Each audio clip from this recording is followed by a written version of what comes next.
Hey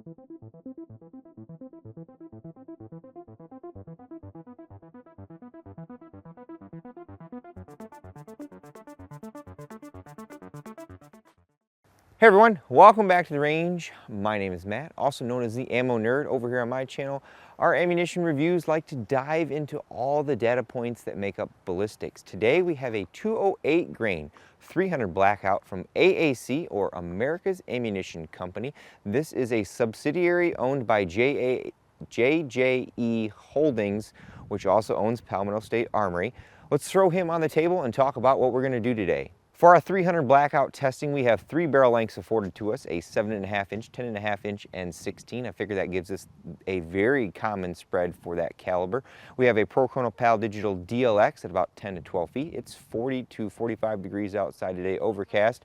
A perfect day outside for shooting. After we've collected our velocity and basic function in all of our guns, we're going to step out to about 100 yards to check our practical accuracy. In full transparency, Josiah over at Palmetto State Armory provided me with that ammunition to test with no strings attached. Up first, we'll grab our shortest barrel length. This is our 7.5 inch build, 1-in-7 twist. Palmetto State Armory, got the Trijicon MRO up top. Mainly, I want to check to ensure bullet stability exists in all my barrel lengths before I throw the can on here, because some of these longer bullets, depending on your twist rate, may not be stable coming out of your gun. If you throw a target at about 7 to 10 yards and you've got good clean holes through there, you know that bullet should be pretty stable coming out of the platform.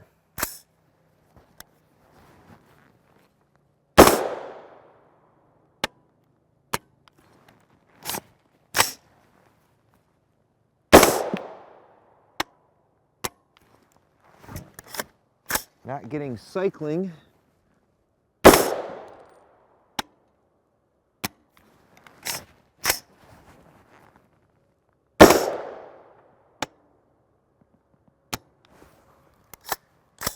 It is throwing the brass out of the gun. We'll have to put this can on here and see if we get cycling. We are subsonic though.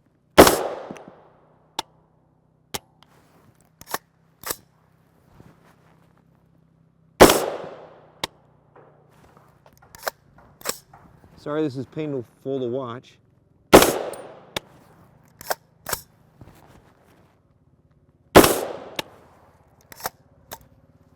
That's it. Looks like we have good clean holes. We'll try another string with the can on here. We threw our JK Armament rifle kit on here. We'll see if the extra back pressure from the can will help us cycle.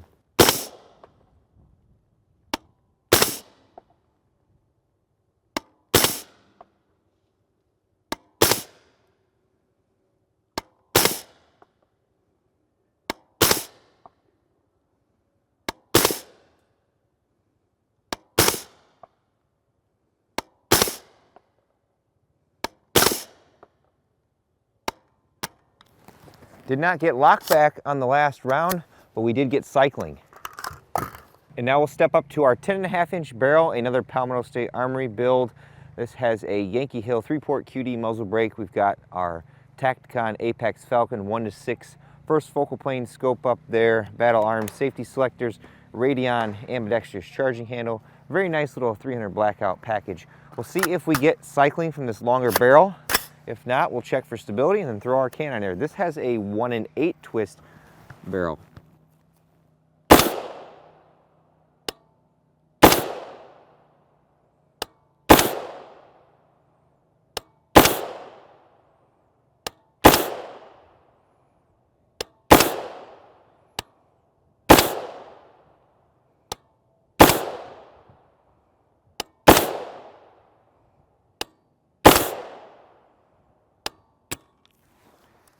Did not get locked back on there, but we've got good clean holes. Let's throw the can on there for the next string. Back to our JK Armament rifle kit on here.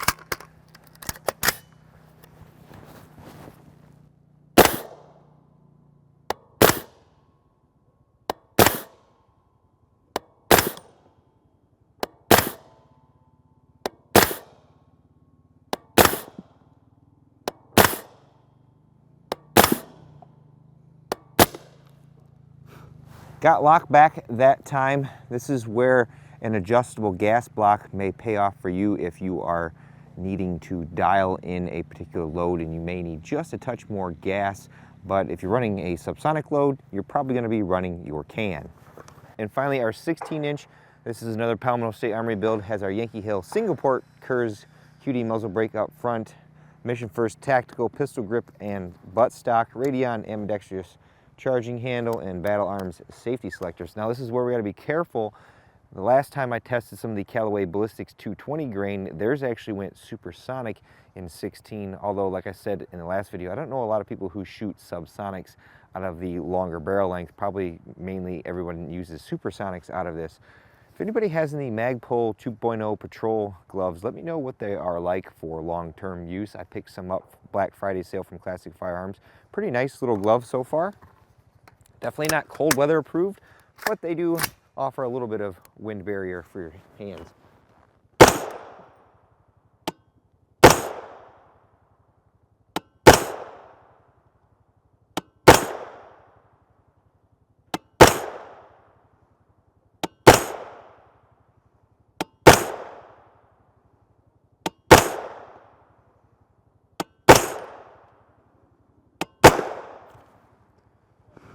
Nice.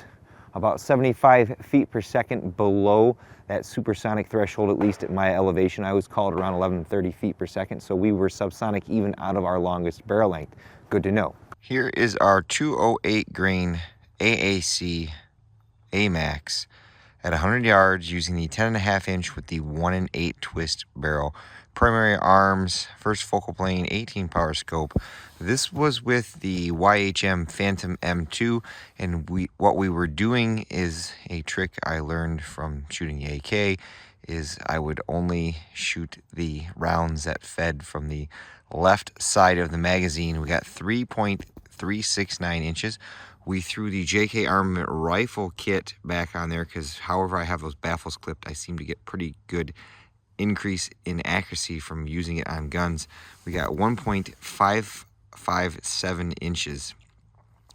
Whatever it is, my particular gun does not like this A-AMAX or the 220 grain SMK. Maybe it's needing a little more crimp on the bullet to make it seat, or to make it a little tighter so that as it's feeding in, it's not getting disturbed. Or maybe that particular bullet design does not like feeding in AR type feed ramps. Not sure. I have gotten better out of our 300 Blackout, but this is probably the best I've gotten today, and I'm calling it. Like our 220 grain Sierra Match King, I figured we'd run our 208 A-AMAX against some ballistics gel. We have a 6x6x16 clear ballistics gel block down there. We've got a 10.5 inch with the suppressor on. I'm not going to run the chronograph because we know we're subsonic velocity, and a lot of these bullets are designed to be more target practice, paper punching, versus having any terminal effect at this low velocity, because these are usually 308 or 300 Win Mag bullets, so you need a lot more velocity for this particular design to either fragment or expand out. So at this low velocity, what is typically happens is they are going to tumble and probably not get caught in the block.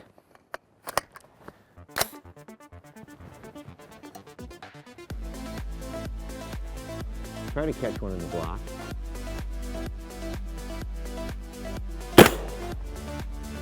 I think I actually saw the bullet go way out to the left somewhere.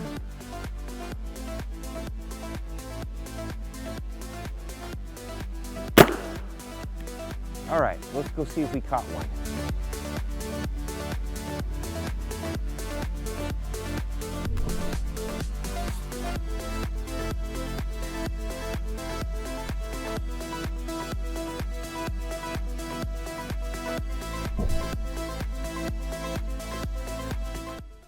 Hopefully this looks a little more impressive on the slow motion. You guys will be first to see it, not me, but very much the same performance as the 220 grain SMK.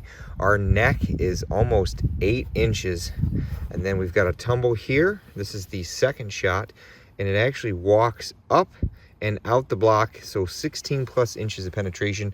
The same with the first shot. Our neck is 9 to 10 inches. There's our first tumble. That's a very wide wound cavity because how long those bullets are, and it veers off to the left, and that possibly could have been what I saw. So very much identical to the 220 grain SMKs. I'll see if I can capture one of these in the block just to show you guys that it's not expanding or fragmenting out.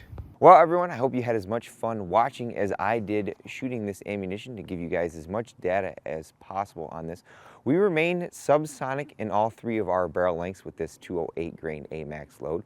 When it came to our gel testing, just like our CR Match King, the velocity needed for this particular bullet is not there in a subsonic loading to get it to do any kind of expansion or fragmentation. So you're going to get tumbling as your wounding mechanism and lots of penetration. If that's something that you desire, definitely look at this 208 grain A-AMAX. As far as our accuracy goes, this load gave us the best accuracy out of the two AAC subsonic loads that we tested. I'm not sure why my particular setup didn't like either one of these loads. I used the AK trick where I feed only from the left side of the magazine, and that seemed to tighten some of the groups up, because otherwise some of these groups were in the 3 to 5 inches, and I'm just not quite sure why. If you purchased any of this stuff and you've shot it for groups at any kind of distance, definitely leave me a comment below what your results are, so that if someone else is kind of wondering if they have the same setup, what they could expect, they're not going to get discouraged when they see my setup and the poor accuracy that I got. Out of all the 100 rounds that I fired, I think I've got about 20 left. I didn't have any issues with any of them. With all that being said, it's time for me to get the heck out of here. But at the end of all my videos, I take a moment to thank all those who help make these possible, because there's a lot that goes into them. Number one is my Patreon and Subscribe Star fans. I have my link tree in the description below with links to Patreon or Instagram, where I post a lot of pictures, or Facebook. Usually if you need to contact me and ask me any questions, those two are preferred, or even sending me an email, because a lot of times I don't get notified of some of the YouTube comments, especially any follow-up ones. So don't ever feel like I'm ignoring you. I just likely didn't get notified that you made a comment. Number two is my buddy Josiah over at Palmetto State Armory, who in full transparency provided us with that 208 grain A-AMAX to review with no strings attached. And of course, number three is you all for watching. Until next time, I'll catch you at the range.